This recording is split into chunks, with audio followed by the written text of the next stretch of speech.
Nick, good to see you. Today we get to talk through how to optimize your RMDs in retirement, required minimum distributions. Whether you need that money or not, the government is going to force you to take those distributions so they can collect their taxes. But proactive planning means that you control your tax liability. So let's just start with what we need to know about RMDs because things changed recently with the passage of the Secure Act. Yeah, Secure Act passed in 2020.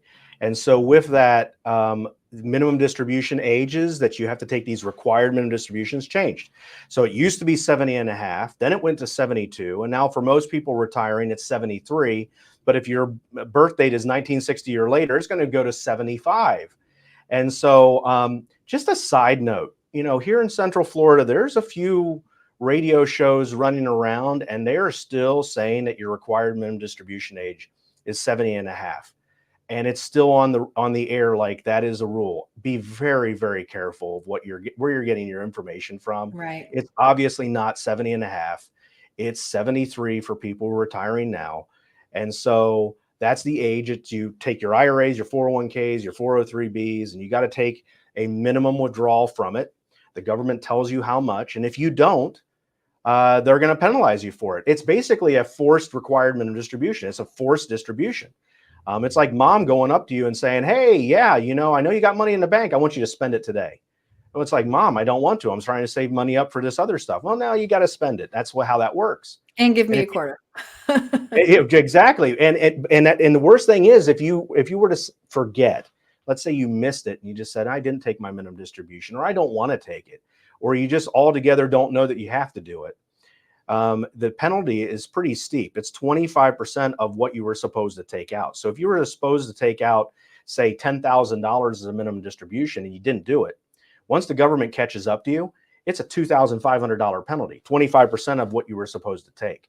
So you definitely want to make sure that you are aware of these minimum distributions and when you got to take them. Right. All right. So now let's talk through 4 strategies to optimize your RMDs. The first strategy would be a Roth conversion, and that's because Roth accounts do not have RMDs. Right. And so it's not tax-free it's tax-free once you get it into the Roth.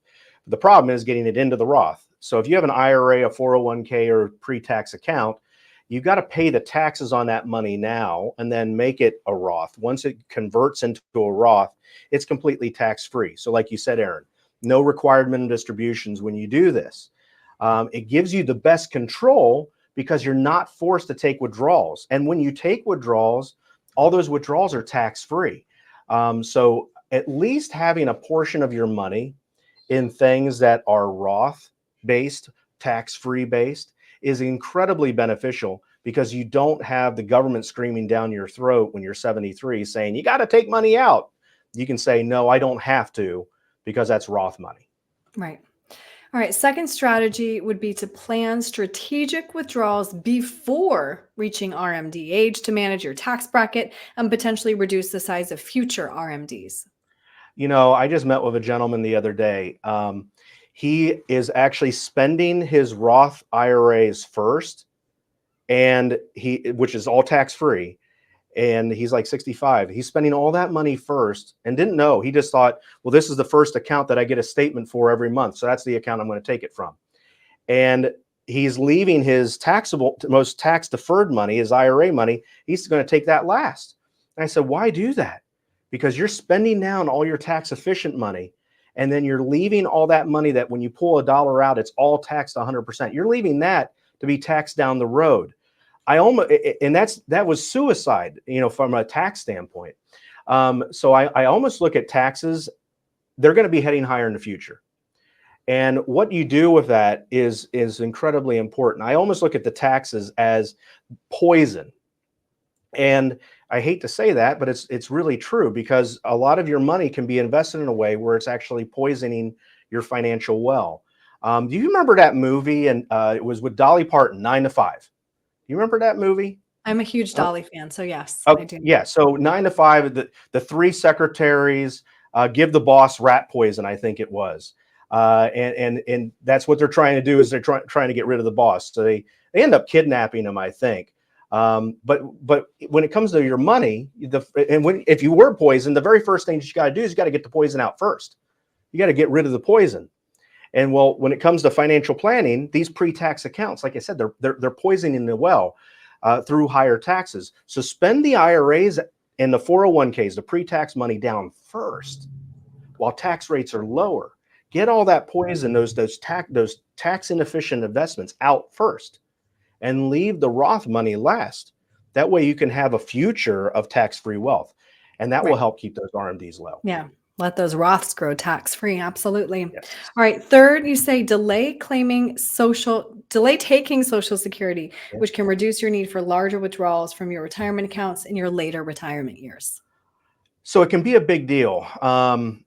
Social Security maximization is one of those things that it doesn't get much mention. We get our statements in the mail, and I don't think a lot of Americans don't really think that there's an optimized way to take it. And just the other day, I met with a couple, and the wife has been working, did very well for herself. But if she takes Social Security at 62, it's going to be $22,000 of Social Security. But if she takes Social Security at 70, it's $49,000 for her. It's a big difference. So the huge $27,000 difference, more than double her income just by waiting until 70. Doesn't mean that you actually wait until then. But if you started Social Security at 62 early, that means that you'll probably likely have to get into your investments more. And when you get into those investments and you're taking those withdrawals out of those accounts, that can actually hurt you. You're more dependent on it, so your taxes actually go up. So what I'm telling people is you want to definitely try and maximize Social Security so that you get more out of the government's pocket. Try and convert some of your money from IRA to Roth so you have tax-free wealth, and that way you don't have as much required minimum distributions. But there will probably be a point in time, honestly, most people will get to 73. They won't have 100% Roth. I've almost never seen it. I've never seen somebody come in that had 100% Roth and no pre-tax accounts. Everybody has like an IRA, a 401k, some pre-tax account. So eventually when you hit 73, or if you're old enough, 75, or young enough, 75, eventually you're going to have a point in time where you got to take minimum distributions. And most people, at least that we work with, they're contributing money. They are giving money to charities. And so if you're forced to take a required minimum distribution anyway, you can use a strategy called a qualified charitable distribution. And what that basically means is you've got to take that money out of that IRA anyway, but instead of you taking it directly, take that minimum distribution directly out of the IRA, send it directly into your charity. Instead of writing the check at church or wherever you write your check, instead of doing that, have it directly go from the IRA to the charity. And when you do that, it gets a tax deduction. So it's like a wash. You don't have to pay the taxes on it. Whereas if it went from the IRA to you, and then you go to church and you cut your check, you don't get the deduction. So a QCD can be a very valuable tool for those who are giving money and have to take required minimum distributions. It is a win-win. Absolutely. Nick, if somebody would like to talk through these strategies with you, how can they reach you? There's so much information on our website. I would suggest to go there first. Find out, do your due diligence. Go to group10financial.com. We have over 100 podcasts on there too. You can link right to our podcast page, link right to our YouTube channel, where we have tons of YouTube videos coming out every week. So those are some great resources. And then also our team is here to help. Obviously, there's only so much that you can learn by going on those sites. And once you've done that, then we can take the big picture and make it pertinent to you by talking one-on-one. And so you just go to our web or give us a phone call at 844-GROUP-10, and our team can set up a 15-minute strategy session just to see what's going on. Great. Very easy. Nick, thank you so much. Good being with you.